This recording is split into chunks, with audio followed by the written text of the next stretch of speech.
explicando el derecho penal sustantivo desde el derecho penal especial,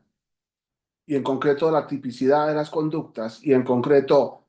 la diferencia que hay entre el derecho penal sustantivo en los códigos penales y el derecho penal adjetivo, cuando ya no tenemos una teoría de la conducta humana en el derecho sustantivo, sino que tenemos una persona detenida por esa conducta humana. Y por eso posiblemente el derecho penal ha fallado al confundir ambas, es decir, tener un derecho penal sustantivo, que es un derecho penal ideado y que tiene que adecuarse o no. Y que para ello, en el principio de tipicidad, la conducta debe adecuarse a ese tipo penal y tenemos la conducta ya realizada en la realidad del sujeto detenido en razón de la conducta que supuestamente está en el Código Penal. Y nosotros no podemos forzar el hecho para que quepa en el tipo penal y no podemos forzar el tipo penal para que se adecue al hecho por el cual una persona está detenida, porque estaríamos cometiendo una injusticia. Estaríamos violando la dogmática penal en razón de la pragmática penal. Y por eso también tenemos que entender el problema de la cultura, porque si nosotros no logramos entender todas las situaciones culturales que nos diferencian, podríamos cometer el error de utilizar una sola forma de unificar, de unificar a todas las personas, como lo está haciendo la perspectiva de género, ¿no? Un solo concepto sobre el cual gira la, las autoridades, el derecho penal, la constitución, etcétera, que es quizás uno de los grandes desafíos del siglo XXI y de los grandes errores que están cometiendo los tribunales influenciados por la ideología de género al aplicar la perspectiva de género o al interpretar todas las situaciones humanas y las conductas jurídico-penales desde solamente la perspectiva de género. Y me atreví a tener que en una clase analizar el problema de decir, a ver, pensemos nosotros en el delito de violación. Si la mujer no se opuso, entonces consintió, porque en el delito de violación se tiene que probar, ¿no?, cómo el violador agrede a la ofendida o al ofendido, eh, ¿ok?, contra su voluntad. Pero si lo que encuentra es la voluntad de la víctima, entonces el gran tema de discusión en el juicio oral es si hubo o no hubo una, una violación. Ese es un tema que no quiero entrar a circunstancias. Y entonces le decía a mis alumnos, ¿ustedes logran entender la maldad que se esconde detrás de una perspectiva de género? ¿Ustedes logran entender cómo la perspectiva de género no reconoce eh, la sexualidad femenina y masculina que produce los órganos genitales, sino que consideran que hay que construir la sexualidad desde el género y por tanto que esa construcción no es biológica, sino cultural? Y los abogados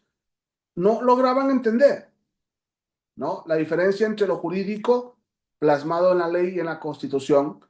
y lo ideológico plasmado en una interpretación acomodada a unas circunstancias de sexualidad complejas, porque la sexualidad siempre ha sido un tema complejo en el que han dominado personas en situaciones como de oposición a la biología, de oposición a la filosofía, de oposición a la antropología, y el siglo XXI nos lleva a ponerles atención a personas que vienen tratando de decir que la vida es como yo la quiero vivir. Es muy importante que los abogados sepamos ser críticos también de la jurisprudencia de la Corte Interamericana, también de la jurisprudencia de la Suprema Corte, y que tengamos y sepamos uh, captar, captar en lo que está resolviendo la Suprema Corte de Justicia eh, esa ideología de género que se esconde detrás del concepto de perspectiva de género. Y en esto tendríamos que ver cuando la Corte libera lo que ahorita nos da vergüenza en Reforma, lo que nos da vergüenza en los parques, lo que nos da vergüenza, la venta y consumo de marihuana.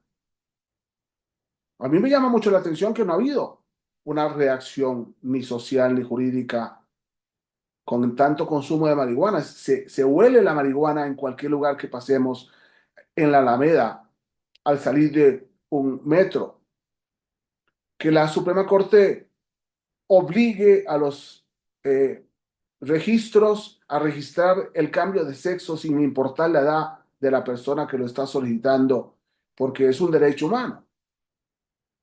Que la Suprema Corte legisle a favor del aborto sin causas,